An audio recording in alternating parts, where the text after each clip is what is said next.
Griffin commented dryly next to me before turning and following me. You and your hobbies, Trixa.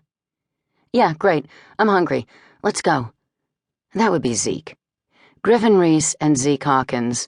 Quite the pair. I wouldn't say Zeke had a short attention span. He didn't. But when a task was done, it was done. And what was the point of hanging around? Zeke was a born soldier at heart. I came, I saw, I kicked ass. What's next? But it was a little more than that. Zeke was special, in more ways than one, which was why there was a Griffin. The universe saw a need and filled it, saw an imbalance and stabilized it. The universe was good at that. Unless you wanted to get laid, then you were on your own.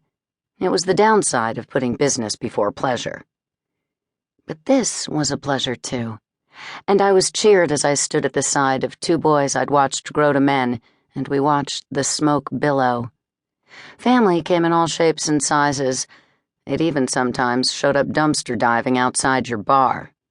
Family also shared hobbies, but this little excursion was close to being over.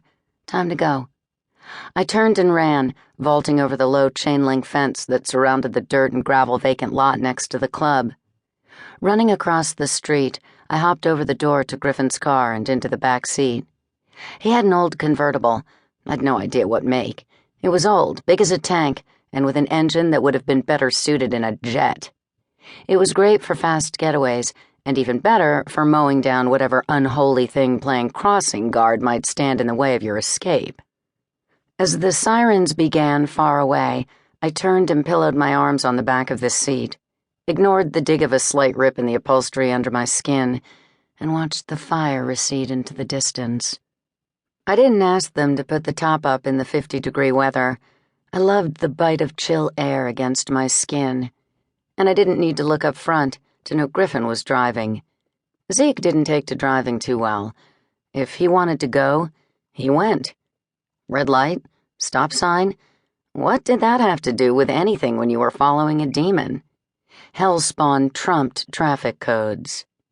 Between his absolute attention on his goal and his black and white judgment, things, such as driving into a bus with painted strippers cavorting on the side, tended not to work out so well. Especially when the bus was full of German tourists in shorts so short that they required a Brazilian wax for the men as well as the women. There had been thighs as bountiful as baking bread, as wobbly as Jell-O, and as pitted as the surface of the moon. I still had flashbacks over that one, and all thanks to one of Zeke's few attempts at taking the wheel. Zeke, with his dark copper hair pulled back into a short 3-inch braid, eyes that were the green of the first leaf to bloom in the Garden of Eden, a scar on his neck that looked like someone had tried to cut his throat and half succeeded. No, Zeke wasn't right. Not that he was wrong, just different. It wasn't his fault. No damn way it was his fault. Whoever had born Zeke had done him serious damage. I think he knew right from wrong, but sometimes in doing right, he went so far that wrong was just a kiss away. Don't do the crime if you can't do the time was more than Zeke's philosophy. It was his very reason for being. And if the punishment far outweighed the cause, well, that was Zeke. He saw individuals and their actions in black and white only. Gray didn't exist for him. He simply couldn't feel it, and he certainly didn't see a point to it. And if he did slip into doing wrong while trying to do the opposite, he was sorry, extremely sorry. Unlike most, he didn't count himself exempt from his own code. So far, Griffin had kept him from doing anything that would make him so sorry that he'd throw himself off a building. Then again, I didn't know the story behind the scar on Zeke's throat. Maybe I didn't want to know. Maybe that was why I'd never asked. Griffin was a good guy, much better than I was sure he knew. He wasn't so much modest as, well, he simply didn't know. The patience he had with Zeke, it would have put Mother Teresa to shame.